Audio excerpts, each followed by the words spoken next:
Welcome students of class 8. Good morning everybody. Now let us start with subject science. There is the new lesson chapter 13 light. So light is an important chapter.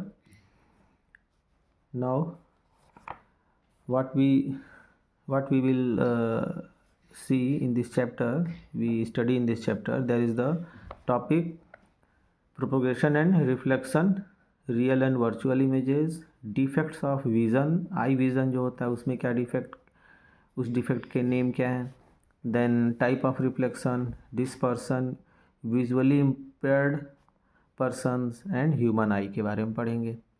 तो ये सारे topic cover करेंगे in this chapter. Now let us start. सबसे पहले light क्या है?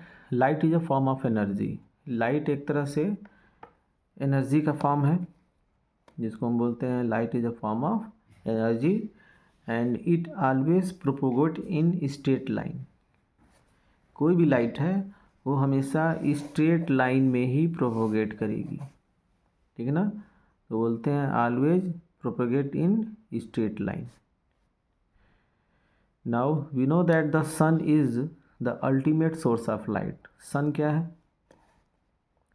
Sun is a star that only ultimate source of light energy on the earth, ठीक है ना। सन एक ऐसा स्टार है जो अल्टीमेट सोर्स है लाइट का इस पूरे अर्थ पे।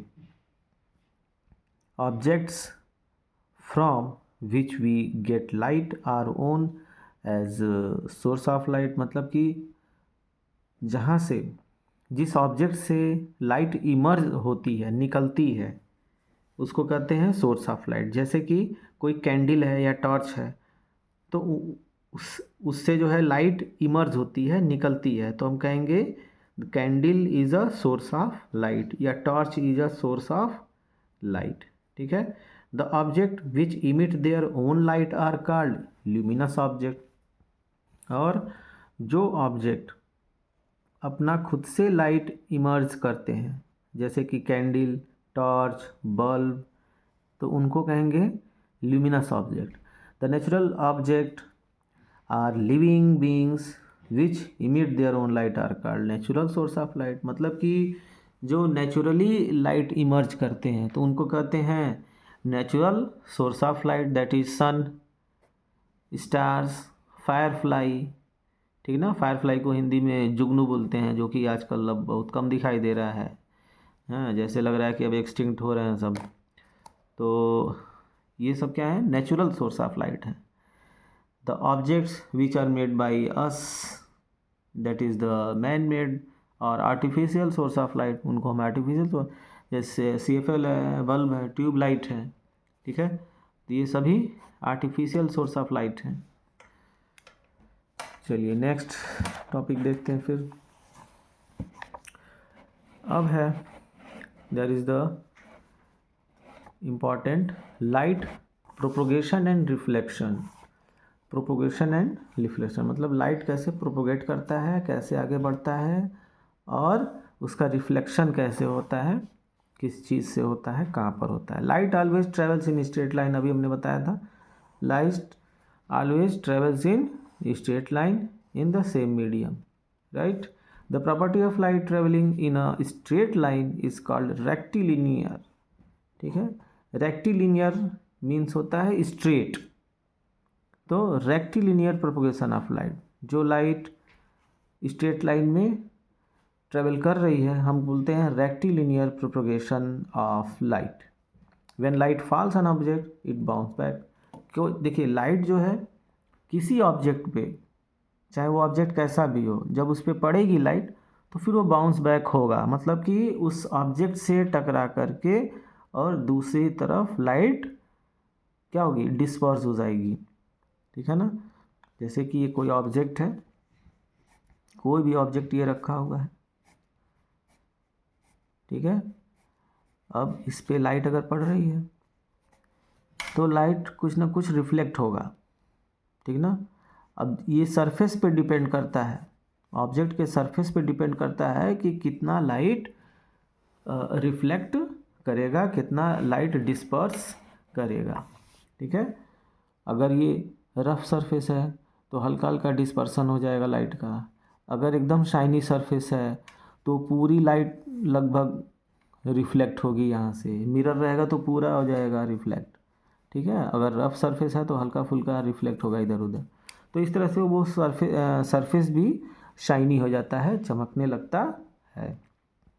नाउ तो हाँ वही बताएं कि when the light falls on object it bounce back. The bouncing back of light form from a surface on an object is called reflection, और इसी को रिफ्लेक्शन कहते हैं। लाइट जो है जिस भी मीडियम से आ रही है, अगर उसी मीडियम में फिर वो बाउंस बैक हो गई तो इसको कहते हैं रिफ्लेक्शन, इसी को कहते हैं reflection. When we stand in front of mirror, वही चीज़ मिरर का एग्जांपल है कि मिरर में लाइट पूरी तरह से रिफ्लेक्शन हो जाता है, ठीक है ना। और इसी वजह से आप अपना इमेज भी देख पाते हैं, ठीक है ना, सी आवर इमेज, इसी वजह से इमेज भी अपना देख पाते हैं मिरर में। Now next topic, types of reflection, ठीक है ना। तो ये टॉपिक कुछ बहुत ज़्यादा वो नहीं है, इजी है। देखिए द रिफ्लेक्शन का टाइप, सबसे पहले there is the mainly two types of reflection, regular reflection and diffused reflection, ठीक है। रेगुलर रिफ्लेक्शन को डिफ्यूज रिफ्लेक्शन को इर्रेगुलर रिफ्लेक्शन भी कहते हैं। चलिए regular reflection, when a beam of parallel light falls on smooth and highly polish surface, मतलब कि अगर, हाँ यू सी इन फिगर भी दिया हुआ है यहाँ पे, मैं फिगर बनाने जा रहा था, देखिए, ठीक है। You understand by this figure, तो जल्दी समझ में आ जाएगा। देखिए यहाँ पे रेगुलर रिफ्लेक्शन, ये है डिफ्यूज रिफ्लेक्शन।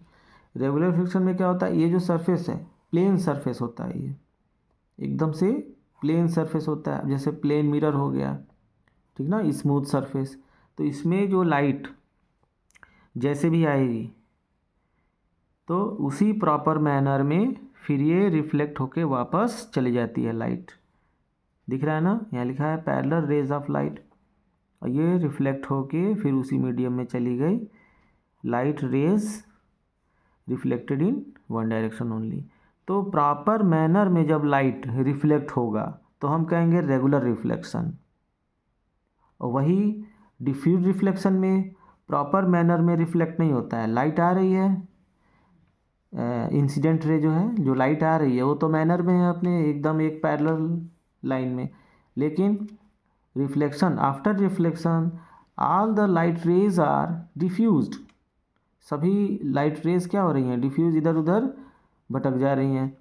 तो इसका मतलब क्या है, ये जो सरफेस है ये रफ सरफेस है, ऐसे है, ये रफ सरफेस है ये, ठीक है। रफ सरफेस लिखा भी है यहाँ पे, rough surface sheet of paper हो सकता है या कोई वुडन टेबल हो सकता है।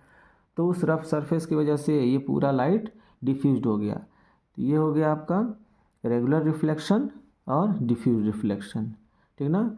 और दोनों का एग्जांपल में, जैसे रेगुलर में mirror is the best example of the regular reflection, और डिफ्यूज रिफ्लेक्शन में कुछ भी हो सकता है, जैसे पेपर हुआ, प्लेन पेपर या कार्ड शीट, कार्डबोर्ड, फिर वुडन टेबल, ठीक है।